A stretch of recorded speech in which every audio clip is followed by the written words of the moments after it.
Hai teman-teman semua, perkenalkan nama saya Erik. Di video kali ini aku akan menjelaskan 5 kebiasaan kecil atau 5 habits yang dapat menurunkan berat badan aku dari seperti ini menjadi seperti ini. Habits yang saya lakukan ini akan berdampak besar selama apa kalian menggunakannya. Maksud dari perkataan tersebut yaitu, habits ini akan berdampak pada kalian, pada tubuh kalian, pada berat badan kalian, selama yang bisa kalian lakukan. Jika kalian menggunakan habits ini selama 1 atau 2 bulan, akan ada perubahan pada bentuk dan juga berat badan kalian. Mungkin berat badan kalian akan turun dan bentuk badan kalian juga akan menjadi sedikit lebih kurus. Tapi jika kalian menggunakan habits ini hanya selama 1 atau 2 hari, tentu saja tidak akan ada perubahan yang terjadi pada berat badan dan juga bentuk badan kalian. Jadi intinya itu, habits ini tergantung kepada kalian sendiri. Jika kalian lama menggunakannya, ya itu akan berimpact pada kalian. Tapi jika sebentar, hanya beberapa hari, ya tidak akan ada perubahan sama sekali. Oke, ini dia beberapa habits yang dapat menurunkan berat badan aku. Jadi habits yang pertama yaitu minum air putih sebelum kalian makan. Tidak ada salahnya kalian meminum air putih sebelum kalian makan. Selain itu membuat kalian kenyang lebih cepat, itu juga membuat kalian membatasi porsi makan kalian. Setiap sebelum saya makan, saya selalu minum air putih segelas terlebih dahulu, sekitar 150 ml.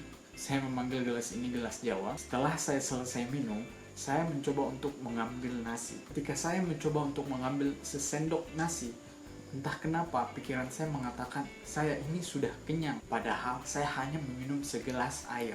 Oke, aku selalu memakai trik ini sebelum saya makan. Saya menyebutnya dengan memanipulasi pikiran. Jadi gini, terkadang tubuh kita itu salah mengartikan kalau kita ini sedang lapar ataukah haus. Maka dari itu, sebaiknya kalian memastikannya terlebih dahulu dengan meminum segelas air terlebih dahulu. Dan tidak ada orang juga yang dirugikan kan ketika kalian meminum segelas air sebelum kalian makan, apalagi diri kalian.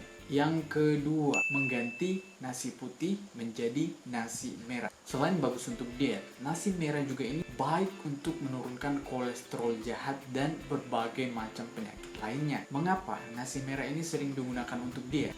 Karena nasi merah itu kaya akan nutrisi penting, tinggi serat, dan yang seperti saya katakan tadi, bisa menurunkan kolesterol. Mengkonsumsi nasi merah memang agak sedikit lebih berbeda daripada nasi putih, terutama pada rasanya. Tapi kandungan yang ada di nasi merah ini lebih banyak manfaatnya daripada yang ada di nasi putih. Saya biasanya mengkonsumsi nasi merah ini pada saat jam makan siang. Saya mengambil 2-3 sendok nasi untuk mengkonsumsi nasi merah ini. Saya rasa 2-3 sendok ini lebih dari cukup untuk saya dengan lauk yang saya gunakan. Selama kurang lebih 2 bulanan mengkonsumsi nasi merah ini, saya rasa bagus-bagus aja. Tapi di awal emang kita harus agak sedikit memaksakan diri kita agar kita itu terbiasa mengkonsumsi nasi merah. Karena dulu kan sebelum mengkonsumsi nasi merah ini, saya dulu mengkonsumsi nasi putih setiap hari. Mungkin tubuh saya ini sedikit kaget menerima kedatangan nasi merah ini. Tapi it's okay menurut aku untuk mengkonsumsi nasi merah. Kan kita juga yang mendapatkan hadiah dari mengkonsumsi nasi merah ini. Kita mendapatkan hidup yang sehat dan body yang bagus, dan masih banyak hadiah-hadiah lainnya. Yang ketiga, puasa Senin dan Kamis. Menurut aku, habits ini yang paling benar-benar cepat menurunkan berat badan. Selain juga ini yang paling cepat, dan ini juga yang paling banyak manfaatnya. Apalagi kita mendapatkan pahala bagi kita yang beragama Islam. Aku pernah membaca salah satu manfaat puasa dari The Nobel Prize in Physiology. Salah satu pemenang hadiah Nobel dari Jepang mengatakan membuat tubuh lapar, maka sel-sel tubuhnya pun ikut lapar. Sel-sel yang lapar ini akan memakan sel-selnya sendiri yang tidak berguna lagi. Sel-sel yang sudah tidak berguna atau sel-sel yang mati, agar tidak menjadi sampah di dalam tubuh. Dengan demikian, sel-sel mati ini tidak akan menghasilkan sesuatu yang membahayakan tubuh. Jadi tubuh orang yang berpuasa itu akan membersihkan dirinya sendiri. Dan kita dianjurkan melakukan puasa ini setidaknya 2-3 kali dalam seminggu. Sedangkan kita yang muslim melakukannya 2 kali seminggu, di Senin dan juga Kamis. Saya akan memperlihatkan menu sahur yang saya gunakan ketika saya melakukan puasa Senin dan Kamis. Menu puasa ini kalian bisa ikuti atau tidak, tapi saya tidak menyarankan kalian agar mengikutinya karena porsi yang memang saya gunakan itu agak lebih sedikit. Kalian bisa menambahkan ataupun menggantinya dengan kebutuhan kalori harian kalian. Buat kalian yang tidak tahu defisit kalori dan kebutuhan kalori harian kalian, aku sudah menjelaskan di video yang satunya. Kalian bisa klik di sebelah sini. Oke, biasanya untuk sahurnya aku menggunakan 1 buah pepaya dan juga air hangat dicampur dengan madu.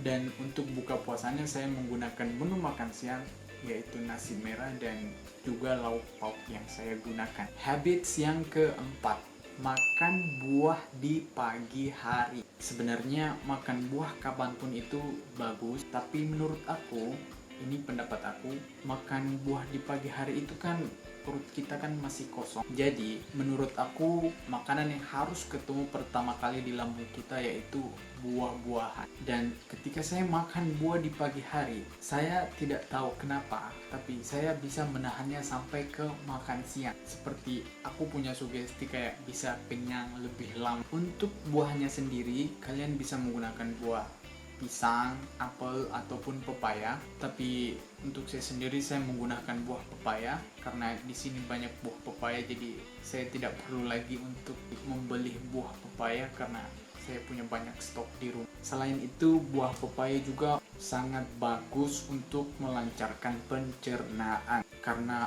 buah pepaya mengandung enzim papain yang membantu memecah protein makanan. Bahkan buah pepaya ini bisa digunakan sebagai pelunak daging yang ada di dalam tubuh. Dan juga buah pepaya itu tinggi kandungan air dan serat yang membantu mencegah sembelit dan meningkatkan kerja saluran pencernaan menjadi lebih sehat. Makanya buah pepaya ini biasanya dikonsumsi bagi orang yang sulit untuk buang air besar. Oke, habits yang kelima atau habits yang terakhir yaitu olahraga di pagi hari.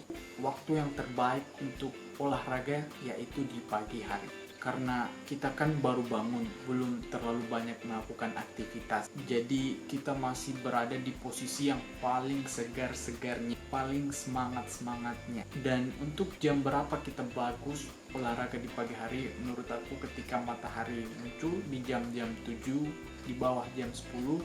Karena di waktu tersebut tubuh kita kan terpapar sinar matahari dan juga kita akan mendapatkan vitamin D dari sinar matahari itu tersebut. Untuk olahraga yang saya lakukan adalah skipping atau lompat tali karena skipping itu lebih efektif daripada berlari. Dan buat kalian juga yang malas keluar rumah, kalian bisa bermain skipping di rumah karena kalian tidak perlu keluar rumah. Karena sekarang juga lagi pandemi kan, banyak virus.